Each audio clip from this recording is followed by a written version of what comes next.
성경에서 나오는 그 두 부류의 사람이 있습니다. 성경이 자주 말하는 두 부류의 사람은요, 악인과 의인, 또 악인과 선인 이렇게 표현을 하죠. 근데 의인이라는 표현은 자주 등장이 되지만 선인 좀 없는 것 같아요. 선한 사마리아인 표현은 있는데 선한 일을 하는 사람은 있어도 선한 사람은 없다. 이해가 되십니까? 어느 날 청년이 예수님한테 찾아간 적이 있습니다. 부자 청년이. 예수님, 어떻게 하면은 선한 선생님, 어떻게 하면은 영원한 생명을 얻을 수가 있겠습니까? 네가 어찌하여 나에게 선한 선생님이라고 하냐? 오직 선한 분은 누구라고요? 하나님 한 분밖에는 없다. 그러니까 성경에서는 악인과 의인을 이렇게 주로 대부분 나눕니다. 근데 의인이라고 할 때 대표적인 의인은 예수 그리스도시죠. 예수 그리스도. 예수님은 의인이라고도 칭함을 받았고요. 하나님의 아들이다. 또 이런 칭함도 받았지요. 의인이라고 했을 때에 올바른 사람이다. 그는 더 나아가면은요, 그는 죄가 없으신 분이다. 그는 죄가 없으신 분이다. 그래서 육을 입고 왔을 때 사람들은 믿을 수가 없었어요. 육 자체가 악하기 때문에 육을 입고 온 하나님이 죄가 없으시다 할 때에 그 믿기가 심히 어려웠던 겁니다. 누구든 죄 아래 태어나는데 어떻게 해서 예수님이 육신을 입은 이상 죄가 있다라고 말해야지 죄가 없다고 말할 수 있을까? 근데 이제 그리 되면은 어떤 이야기가 될 수밖에 없느냐면 예수님이 십자가에 달려 죄인들을 위하여 죽어주셨었는데 죄인이 죄인을 위하여 죽었을 때에 그 의미가 있느냐? 없다. 그건 아나스이다. 근데 죄인을 위하여 죄 없는 이가 죽어줬다. 라고 할 때는 그 가치가 인정이 된다. 그렇죠? 그랬을 때에 사람들이 한참 예수님이 자기가 바로 하나님의 아들이다. 뭐 이러고 하늘에서 내려왔다라고 하고 동정녀 마리아에서 태어났다라고 하고 이러니까 도무지 믿을 수가 없었는데 결국은 그분이 십자가에 달려 인간의 모든 죄를 지시고 돌아가 주신 하나님의 어린 양이었다라고 그렇게 이야기들을 하면서 인정하게 되죠. 근데 그 예수님은 의인인 것을 인정을 하겠어요. 그렇죠? 그런데 혹시 여러분 보세요. 그분이 우리를 의인이라 칭해 주겠답니다. 죄인을. 죄인인 저와 여러분을 의인이라 칭해 주겠대요. 길이 있답니다. 그게 뭡니까? 그럼 바로 의인이신 예수 그리스도께서 죄인인 우리를 위하여 십자가에 달려 죽어 주심으로 하나님의 의가 십자가에 나타났다라는 겁니다. 그래서 그 하나님의 의 대신은 어떻게 보면 예수 그리스도를 믿는 자는 누구든지 무엇으로 삼아주겠다고요? 그의 의로 삼아주겠다. 이것이 이제 어떻게 보면 성경 전체로 우리를 의인이라 칭해 주신 그 하나님, 그래서 우리를 하나님의 나라로 인도하기를 원하시는 그 아버지의 선하신 계획이 있는 걸 알게 됩니다.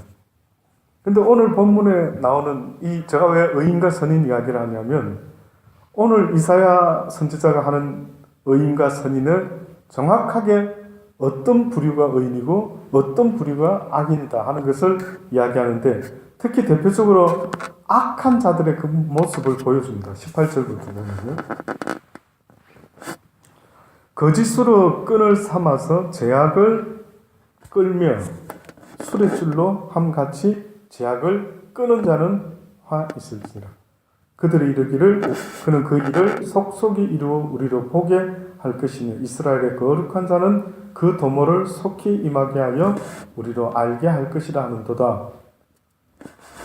악을 선하다 하며 선을 악하다 하며 흑암을 광명으로 삼으며 광명으로 흑암을 삼으며 쓴 것을 단 것으로 삼고 단 것을 쓴 것으로 삼는 그들은 화 있을지. 한마디로 여기 20절까지 악인의 모습을 이야기했는데, 악인은 제가 봤을 때는요, 깨닫기는 무조건 하나님과의 반대입니다. 이렇게 쉽게 말하면은 이유 불문하고 하나님이 내신 말씀, 진리, 하나님이 이렇게 살아야 된다라고 한 그것에 무조건 반대. 이게 바로 악한 자의 실질적인 모습이다. 그래서 여러분 아시는 것처럼 지금 뭐 동성애법 통과되고 뭐 어쩌고 저쩌고 우리가 사는 육적인 삶의 모습을 보면은요, 전부 다가 하나님의 법하고는 어떻다고요? 반대다. 성경에는 그냥 나를 위해서 먹고 마시고 시집가고 장가가고 이렇게 사는 것이 언젠가 말씀드렸죠. 사단은 우리를 완전히 자기 말로 우리를 하나님의 말씀과 반대되는 그것으로 우리를 다 지금 다스리고 있다. 우리를 정복했다. 근데 하나님의 말씀과 다르게 우리를 지금 정복했다 할 때 뜻밖에도 하나님은 내 이웃을 내 몸과 같이 사랑해라라고 했다면 사단은 뭐라고 말한다고요? 내 이웃보다는 너 먼저 사랑해라는 거예요. 반대로 하면 반대로. 예수님은 보세요. 하나님은 오리를 가자면 어떻게 해주라고요? 심리를 가지고 한쪽 밤 맞으면 이쪽도 돌려대고 걷어달라면 속옷도 주라고 가르쳤죠. 근데 이렇게 말을 하면 여러분과 제가 부모로부터 배워온 상식적인 생각 속에는 이해가 됩니까? 이해가 안 되죠. 말이 안 되죠. 나부터 먹고 살아야 되죠. 나부터. 그래서 어느 날 예루살렘으로 내려가던 어떤 사람이 강도를 만나가지고요, 거반 피를 흘리며 죽게 됐댔죠. 그때 그곳을 지나가는 사람이 있었으니 누가 지나간다고요? 제사장이 아마 그 옆으로 지나가게 됩니다. 그런데 피 흘려 죽어가는 사람을 보고도 당연히 성경은 나그네, 고아, 과부, 어려운 자, 힘든 자 도와주라라고 성경은 분명히 말했는데 심지어 죽어가는 자들은 죽어가는 자. 예수님이 뭐라 했습니까? 안식일을 갖다가 어겼더니만 유대인들이 왜 예수야 너는 장로의 유전을 지키지 않느냐? 어떻게 안식일을 어기느냐? 그랬을 때 예수님이 뭐라고 말합니까? 너희들 같으면 네 짐승이 안식일에 웅덩이에 빠져서 죽어갈 때 너는 안식일을 어기면서까지 살려내겠느냐? 살려내지 않겠느냐? 어떻게 한다고? 살려낸다? 안 한다? 살려낸다, 그죠? 그러면서 예수님이 뭐랍니까? 어떻게 보면 천하보다도 정말 귀하게 여기시는 한 영혼이 죽어가는데 안식일이라는 이유로 그 생명을 살리지 않는다라면 이건 하나님의 뜻이 아니들. 그러면 여러분, 주일이라고 하는 것이, 주일을 지키는 것, 안식일을 지키는 것이 더 중요합니까? 아니면은 한 생명을 살리는 일이 더 중요할까요? 당연히 생명을 살리는 일이 중요하죠.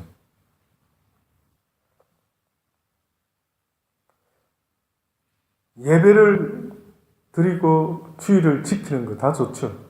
근데 제사장이 아마 무슨 급한 일이 있었는지 죽어가는 사람을 보고 그냥 지나쳤습니다.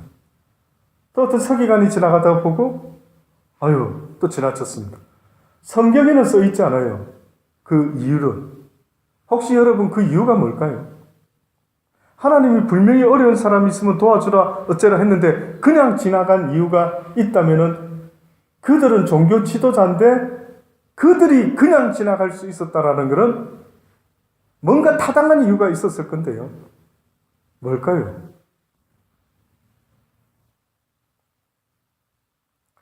지난주에 기억나십니까? 유대 사회에서 이 장로의 유전이 때로는 율법보다 더 높아가지고요. 지켜야 되는. 그래서 부모를 공경하라라고 했는데 부모를 공경 안 하고 신경 덜 써도 되는 뭐가 있다 그랬죠. 뭐라고요, 그게? 고르반. 하나님께 드림이 되었다. 그러면 부모에게 하는 거는 신경 덜 써도 된다. 성경에 그런 적이 있었습니까? 그렇게 하나님이 말씀한 적이 있습니까? 내 부모를 주 안에서 공경하라 했죠. 근데 그걸 그렇게 안 해도 된답니다. 어느 때 그냥 하나님께 드림받았다라고 하면은 아마 헌금을 뭘 하나님 앞에서 뭔가를 자기들끼리 정해놓은 어떠한 액션을 취하면 다 커버가 된다. 아마 이렇게 이야기를 했대요. 그래서 예수님이 뭐라고까지 말씀합니까? 아주 악하다고, 안 된다고. 근데 그들이 그 정도로 이유를 갖다 붙이고 늘 핑계대는 그들. 그리고 여러분 성경에 없어요. 강도 만난 사람이 피 흘리고 쓰러져 가는데 왜 제사장이 그냥 지나가고 왜 서기관이 그냥 지나갔대? 이유가 있단 말이죠. 그게 이유가 뭘까요? 그 위선자들, 그 당시 때, 그 외식하는 자들, 그들이 그걸 몰랐을 리가 없는데 죽어가는 사람을 보고도 그냥 갔어요. 그들은 스스로 무슨 생각을 했을까요? 제가 왜 이걸 여쭤보느냐 하면요. 아마 우리 시대에도 그렇게 신앙생활을 하면서 살아가는 사람들이 분명히 있을 수 있기 때문에. 아마 이러지 않았겠습니까? 성경에 써있지는 아니었지만. 아유, 저 사람 어쩌다 저렇게 지금 사고가 나가지고 저렇게 누워있지? 아유, 내가 도와주고 싶은데 지금 제사 드려야 될 시간이, 예배 드려야 될 시간이, 성경 공부하러 갈 시간이, 신학교 가서 강의할 시간이, 그것만 아니었으면 내가 도와줄 텐데 안 됐다. 뭔가 그런 이유 아니겠어요, 그렇죠? 그 종교적인 외식으로 똘똘똘 뭉쳐진 그들이 그냥은 지나가지 않았겠대. 결국 여러분 생각해 보세요. 하나님이 가장 중요시하는 것은 한 영혼, 한 생명, 잃어버린 한 생명을 얻게 되면은 하늘나라에 잃어버리지 않은 양 99마리가 어떻게 해요? 오히려 있는 것보다 더 기뻐한대요. 그래서 돌아온 한 양 때문에 하나님은 하늘나라에 잔치를 베푼다라고까지도 이야기를 했어요. 결국은 이 시대를 살아가는 우리가요, 어느 때 너무 무관심한 것은 나라고 하는 것을 먼저 생각하다 보니까 누군가는 정말 그 어떤 말도 안 되는 것 때문에 굶어 죽어가는, 세상에서 자동차가 있는 사람이 전 세계 인구 대비 몇 프로인지 아십니까 혹시? 개인이 차를 갖고 있는 경우, 이 경우는 전 세계 100%에서 한 몇 프로만 갖고 있을 것 같습니까? 5%인가 10%도 안 된답니다. 놀랐죠? 저도 놀랐어요. 갑자기 제가 그 통계를 누가 또 이야기를 하는데요. 딱 들어보면서 잠깐만, 지금 저 통계가 뭐지? 세상에 차가 없는 사람이 전 세계로 따지면은 90% 가까운 사람이 평생 차를 갖고 싶어도 못 가지는 겁니다. 그럼 저와 여러분 어때요? 대단하죠, 지금. 어마어마한 상위 1%, 10%, 그게 해당되는 거예요. 뿐만 아니라, 먹고 싶은 것을 먹지 못해서 죽어가는 사람 숫자도요. 하루에 1초에 몇십 명이라 하는 거예요. 몇백 명이라는 거예요. 와, 어떻게 이런가, 정말 다른 데서는 막 죽어가고 있는 것 같다라는 생각을 하면서요. 하나님의 사랑이 결국은 우리는 차가 있고 우리는 혹시나 먹고 살 수 있는 힘과 능력이 있다면요, 이것은 어떤 특권이 아니라 성경적인 입장에서 보면 의무가 붙는 거예요. 의무가. 부자인 사람의 책임이 따르는 것처럼 건강한 사람도 책임이 따르고 하나님을 아는 자들은 책임이 따르는 것처럼 어떤 책임이 있다라고 성경이 말하는 겁니다. 그래서 하나님은 뭐 100마디 무슨 아름다운 말을 말하는 것보다도요, 한 사람이 만약 여기 지금 죽어가고 있다라고 한다면은 바로 그 사람을, 그 생명을요 살리는 것, 이것이 바로 크리스찬의 가장 의인의 기본되는 모습이다라는 것을 이야기를 합니다. 근데 악한 영은 무조건 반대입니다. 성경에 읽어보면은요, 어느 날 성경을 자세히 깨달아보면 성경대로 사는 사람이 누가 있습니까? 이렇게 말할 수밖에 없는 거예요. 누가 이대로 삽니까? 이렇게 봐요. 전혀 우리가 이제까지 배워왔고 이제까지 느껴왔고 그냥 당연하게 생각하고 살아왔던 우리의 모습이요, 성경과 비춰보면 무조건 반대인 것 같아요. 근데 뜻밖에도 오늘 이사야 선지자는 그 이야기를 하고 있는 거예요. 악을 선하다 하고 선을 악하다 하고 흑암으로 광명을 삼고 광명으로 흑암을 삼는 것, 쓴 것을 단 것으로 삼고 단 것을 쓴 것으로 삼는 그들은 화 있을진저. 스스로 그들은 뭘 어떻게 생각하냐면 지혜롭다라고 하는 겁니다. 여기서 스스로 지혜롭다라고 하는 이들은 어떤 의미가 있느냐면요, 자기는 일단은 잘 챙겨서 먹고 산다 이겁니다. 당신은 왜 그래 가난해? 그 미련해? 나는 아주 법을 삭삭삭삭 피해서라도 이렇게 잘 먹고 잘 살아 라고 스스로 그렇게 생각하는 자들을 지금 성경은 스스로 지혜롭다 하며 스스로 명철하다는 그들은 화가 있게 됩니다. 이 이야기 전부도요, 자기를 위해서 똑똑한 척하는 이 인간들에 대한 이야기를 지금 계속하고 있습니다. 근데 뜻밖의 그들은 그런 뭐 돈을 벌고 뭐 권세를 얻고 명예를 얻는 일에는 애를 쓰고 지혜롭게 막 명철하게 뭐 아주 잔머리 쓰면서 어떻게 하는지 모르겠는데, 포도주를 마시기에 용감하며 독주를 빚기에 유력한 그들은 화 있을진지. 그러니까 결국은 그들은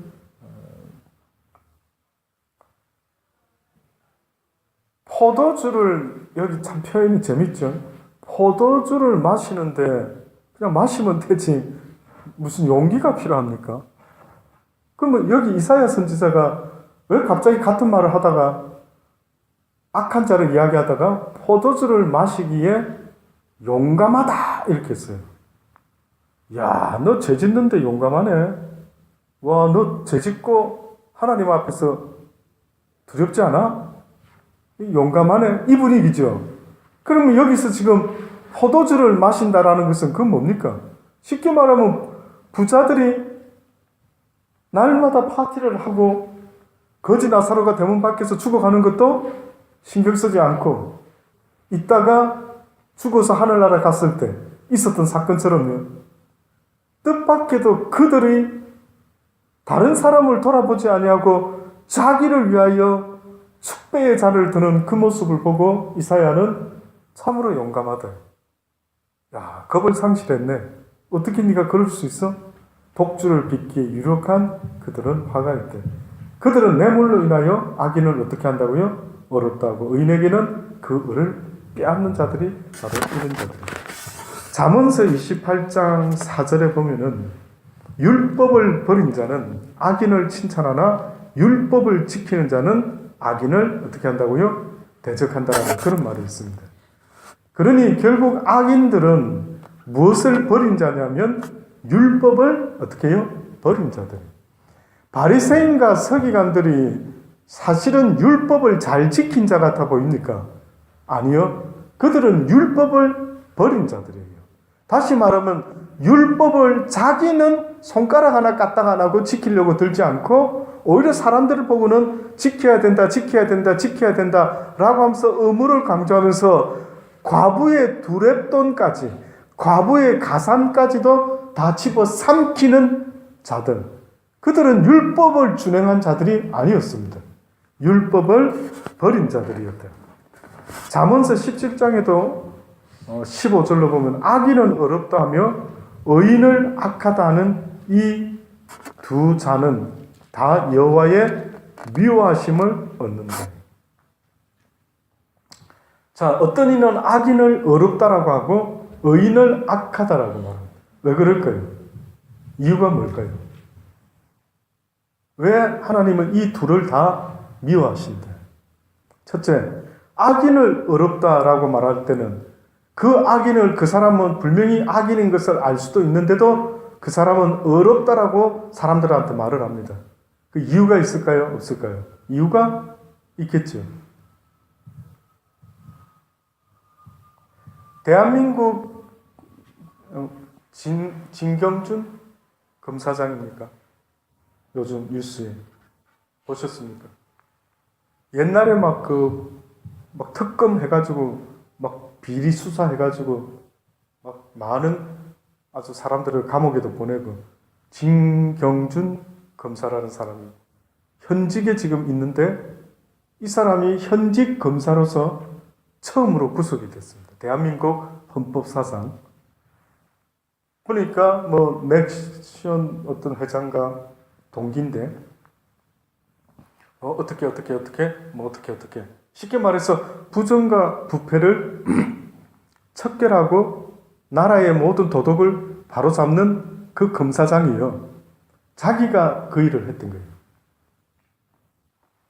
그래서 처음에 며칠 전인가 지난주 한 주 전인가 언젠가는 기자들이 막 들이대니까 자기는 절대 그런 일도 없었고 아주 당당하게. 근데 이제 죄송하게 됐습니다. 자기의 잘못을 감추기 위해서 거짓말을 하게 됐습니다. 이러면서 법무부 장관까지 사과를 하고 너무 대한민국 검사장의 권한이 세다. 이 기회에 뭔가를 좀 해야 되겠다. 이러고 지금 뉴스에서 막 이야기를 하고 있습니다.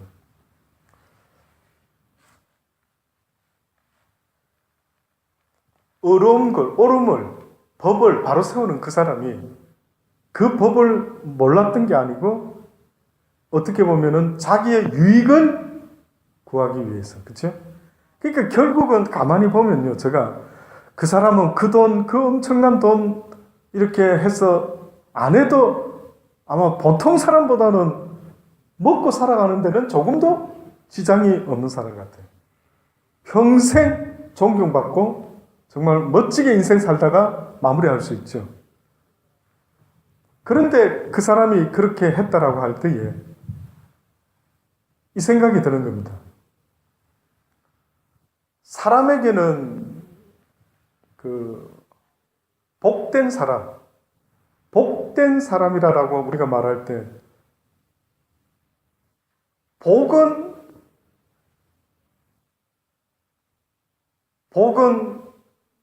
소유가 아니라 선택이다.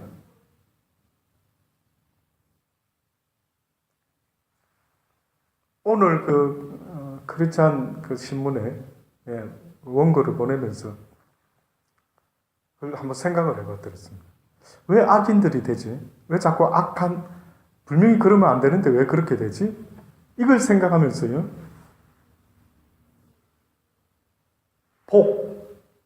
우리나라 사람들이 원체 복을 좋아해서 그 세계에서 어떻게 보면 한국이 가장 복을 좋아하는 민족이랍니다. 한때 어떻게 보면 우리의 역사가 너무 고난과 환난과 가난, 그래서 그런지 수저에도 복자, 옷의 한복에도 복자, 장판에 복자, 웬만한 곳에 다 복이 아주 들어가 있죠. 근데 사람들은 복을 원하는데 문제는 복이 뭐냐고요. 그리고 그 복은 어떻게 얻는 건데요. 그래서 제가 좀 묵상을 하면서 어제 나름대로요. 복은 소유하는 것이 아니라 선택하는 것이다.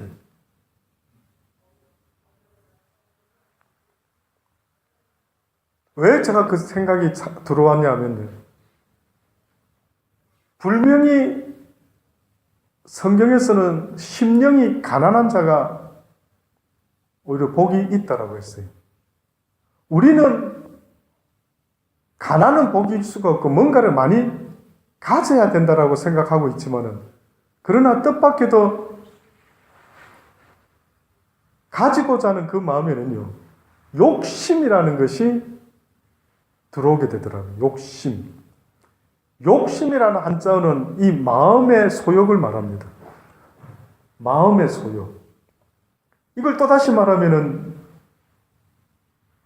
내 마음이라는 것이 뭐가 이렇게 중심에 뭉쳐져 있느냐면 자유의지라는 게 뭉쳐져 있어요. 자유의지가 있다.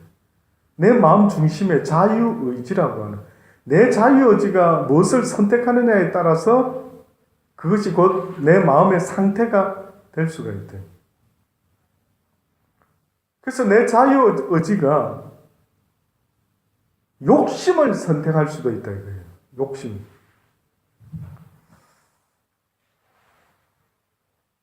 욕심이라는 것이요, 그 진 검사장이 그 좀 막 백몇십억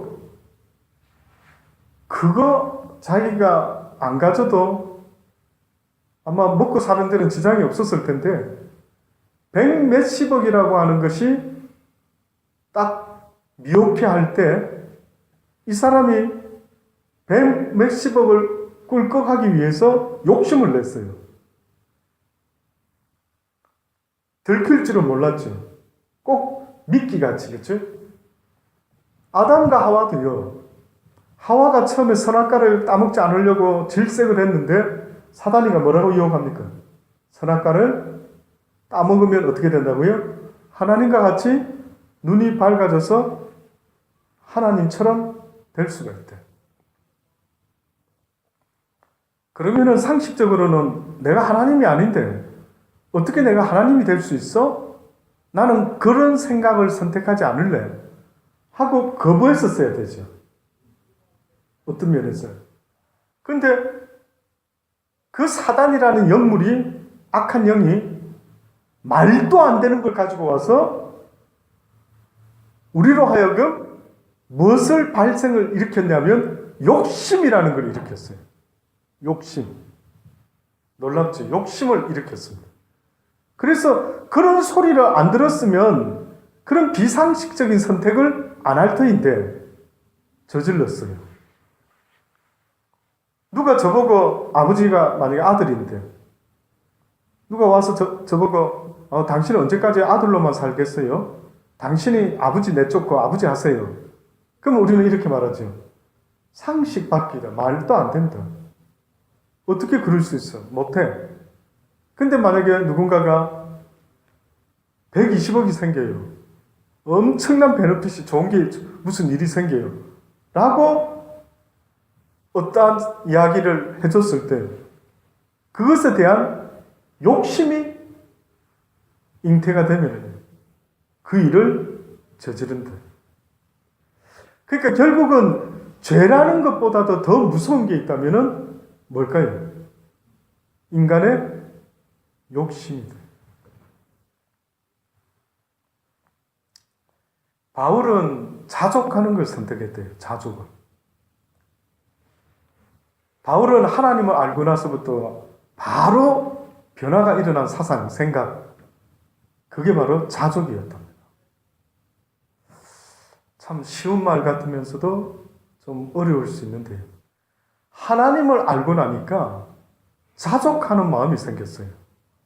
다시 말해서 이 세상에서 거지로 살다가 죽든 부자로 살다 죽든 어찌되든 어떻게 보면은 하나님을 안 사람들의 깨달음의 변화는 이 땅은 영원한 하늘나라를 얻기 위한 하나의 기회다라고, 약속의 땅을 얻을 수 있는 기회의 시간이다라고 이렇게 보는 거죠. 그러니까 크리스찬들은 이 땅에서 영원히 살듯이 사단은 우리를 꼬셔왔는데 하나님은 이 땅의 삶은 잠시 있다 사라지는 안개와 같은 삶이니 이 땅에서는 네가 주어진 것에 어떻게 하라고요? 자족부터 해라는 겁니다. 그러니까 믿음의 생활에 하나님을 알기 시작하면서 시작되는 첫 번째 어마어마한 변화는 이 땅에서 무엇이 되어보려고 무던히 몸부림을 치던 인생들이 하나님을 알고 나서부터 갑자기 영원한 생명을 얻기 위해서 이 땅의 것은 기회로만 삼는다는 거예요. 그래서 이 땅에서 이렇게 죽어도 저렇게 죽어도 이렇게 살아도 저렇게 살아도 하늘나라를 얻을 수 있는 찬스만 생긴다면 그것이 무엇이든 어떻게 해요? 상관없다. 그래서 오리를 가자는 심리 가지고 겉옷달라면 속옷도 줄 수 있는 이유가 어떻게 보면은 하늘나라만 얻을 수 있다면, 그 영원한 생명을 얻을 수만 있다면은 지금 나에게 주어져 있는 모든 것들이 다 하나님 보시기에 나에게 주신 기회다. 그래서 그랬는지 아브라함 같은 사람이 하나님에게 내 이웃을 사랑하라 혹은 나그네 대접하기를 죽게 하듯 하라. 어떤 이야기를, 어떤 하나님을 알았는지 갑자기 살아가다가 자기 집 앞에 지나가는 나그네 셋을 보고는 달려가서 잠깐 쉬었다 그러는 거예요. 근데 그 말이 너무 다른 거예요. 보통 사람이 쓰는 표현이 아니라서 놀라는 겁니다, 저는. 뭐라고 말을 하냐면, 제발 나에게 은혜를 베푸사. 잠깐만 나의 이 선대를 좀 받아주십시오. 들어오셔서 발도 좀 씻고 좀 쉬었다가 제가 맛있는 송아지 고기 잡아서 해드릴게요. 그러니 제발 제가 베풀 수 있는 찬스를 좀 주시고 내가 하나님께 어떻게 보면 은혜 받을 수 있는 찬스를 좀 나한테 기회를 주십시오. 이러면서 어떻게 해요? 나그네를 대접했다. 놀랍지 않습니까? 그러니까 어떻게 보면은 이 땅을 이제 살아가는 크리스찬들의 변화된 모습이 결국은 하나님의 이름으로 어려운 자를 도울 수 있고 살릴 수만 있다면은 하늘에 상을 쌓는 일이 되는 거예요. 보화를 쌓는 일이 되는 거예요.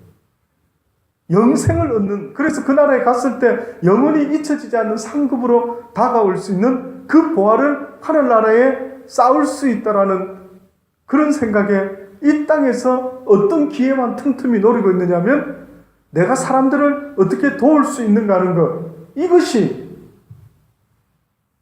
크리스찬들의 삶의 모습이 되고 말합니다. 그래서 크리스찬들은 나를 위해서 산다라고 할 때 어떤 면에서는 나를 위해서 사는 거 맞지요. 근데 이 땅에서는 아니랍니다. 이 땅에서는 그 이웃을 위해서 희생하는 그 모습이 영원한 실제 세상에 갔을 때는 그것이 곧 나를 위함이다라는 것을 성경은 계속 말씀하고 있습니다. 잠언서 26장 12절에 보면은요, 내가 스스로 지혜롭게 여기는 자를 보느냐? 아까 말씀드렸죠. 이사야 선지자가 똑같은 말입니다. 그보다 미련한 자에게 오히려 바랄 것이 있다. 자기를 위해서 머리 쓰며 살아가는 자들, 이들은 스스로 지혜롭다는 자들입니다. 근데 오히려 하나님은 이들에게 소망이 있는 게 아니라 오히려 세상에서는 좀 미련한 듯해 보이는, 어리석고 좀 둔해 보이는, 그러나 오히려 이웃을 챙길 줄 아는, 어려운 사람을 돌볼 줄 아는 그 마음에 하나님은 바랄 것이 있다. 고린도전서 6장 9절로부터 말씀 보면 불의한 자가 하나님의 나라를 유업으로 받지 못할 줄을 알지 못하느냐.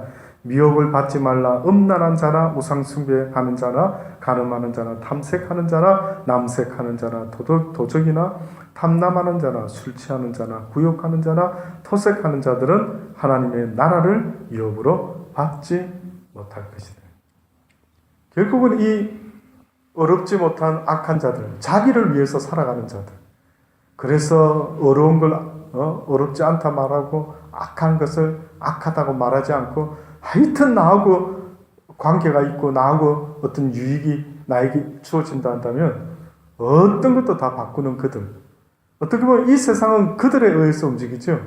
모두가 자기에게 잘 보이는 또 권력과 모든 힘과 능력을 자기를 위해서 휘두르는 그들에 의해서 어떻게 보면 이 세상 나라는 그런 자들이 잘 먹고 잘 산다. 예, 그게 세상 나라 맞을 수가 있죠. 그러나 하나님의 나라는 그렇지 않답니다. 잠시는 좋아 보일는지 모르지만 영원한 하나님 나라에 섰을 때 그들은 아마 영원토록 어두운 데 쫓겨 심히 애통해하며 이를 갈며 후회할 날이 오게 될 것이다라고 말하는 것입니다. 겉으로 출애굽기 23장 8절에도 보면은요, 너는 뇌물을 받지 말라. 뇌물은 밝은 자의 눈을 어둡게 하고 어려운 자의 말을 굳게 하느니라. 다 지금 들어보면 왜 뇌물 받는데? 그 누구 위해서 뇌물 받아요? 누구 위해서? 나를 위해서 하는 겁니다. 그렇죠? 조금 읽어보면 이제 거의 다가 그런데요. 결국은 이 세상의 문제는 자기를 위해 사는 자들 때문에 세상이 이렇게 지금 문제가 생겼네요. 맞죠?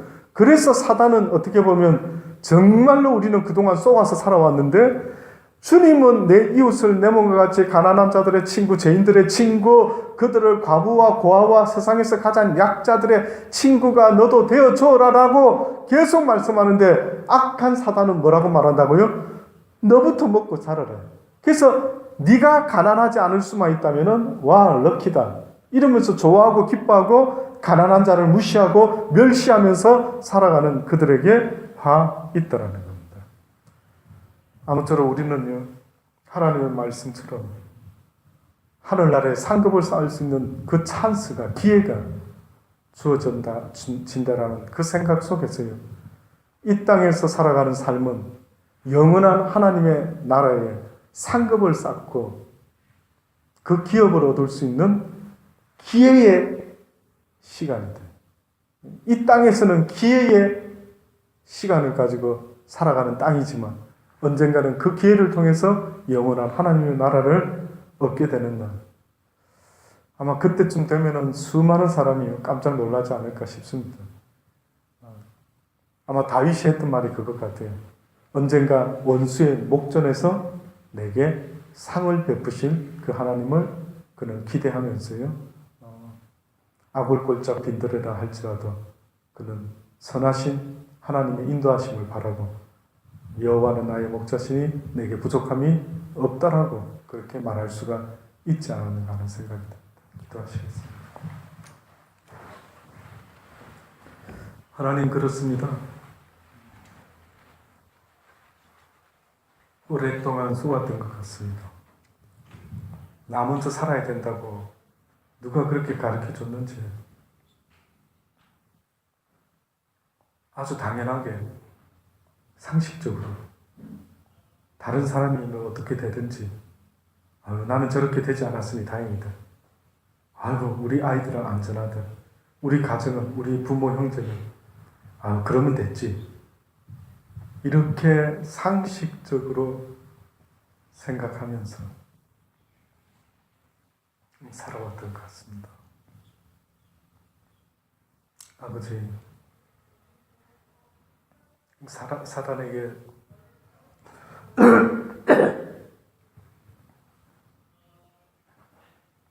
속았던 것 같습니다. 이제 다시는 속지 말게 도와주시고 살아가면서 더불어 사는 게 무엇인지, 왜 주님이 가난한 자와 과부와 죄인들의 친구였다라고 말씀하셨는지 아버지 확연히 깨달았사오니 우리도 그들의 친구가 되어 살다가 주님의 나라에 들림받을 수 있게 되기를 간절히 바라고 원합니다. 그들에게 하나님의 사랑이 얼마나 아름다운지를 알려주게 하여 주시고 또 그 사랑의 빛을 갚으며 살아가는 우리가 되게 도와 주옵소서.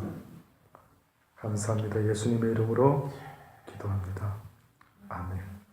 주신 말씀 꼭 붙잡고 자유롭게 기도하시고 돌아가시겠습니다.